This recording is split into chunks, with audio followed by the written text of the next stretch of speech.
ពកស្រអាប់នោមដំណឹងត្រជាងមកដល់ធំក្លិនដីស្ងួតដែលត្រូវទឹកហើយប្រែជាត្រជាក់ស្រេ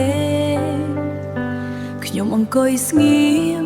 មើលដំណក់ធ្លាក់លើដំបូលសង្ស័យសំឡេងនេះដូចជាសន្ធឹកជើងរបងអនុស្សាវរីយ៍ស្រនងភ្លៀងដែលធ្លាប់មានយើងរួមដំណើរឥឡូវនៅសល់តែតំណងដែលគ្មានអ្នកណាមកជួបភាពឯកាដ៏សាមញ្ញក្នុងបន្ទប់ដែលធ្លាប់មានកម្ដៅយំជំនួសខ្ញុំទៅទឹកភ្លៀងហើយ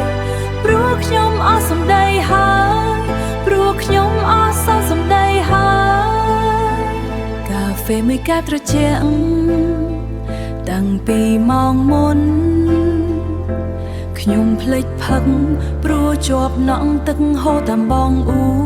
យខ្ញុំភ្លេចផឹកព្រោះជាប់មើលដំណក់ហូរតាមបងអួយវាគូរូបភាពមិនច្បាស់លាស់ពីថ្ងៃចាំងពេលយើងឈរក្បែរគ្នាក្រោមឆោតទូចមួយស្រនងភ្លៀងដែលធ្លាប់មានយើងរួមដំណើ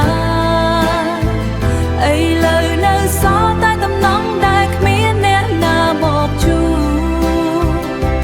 ភាពឯកាដ៏សាមញ្ញក្នុងបន្ទប់ដែលធ្លាប់មានកម្ដៅយំជំនួសខ្ញុំទៅទឹកភ្លៀងហើយព្រោះខ្ញុំអស់សម្ដីហើយព្រោះខ្ញុំអស់សល់សម្ដីហើយស្រនងភ្លៀងត្រឹមជាការស្រណង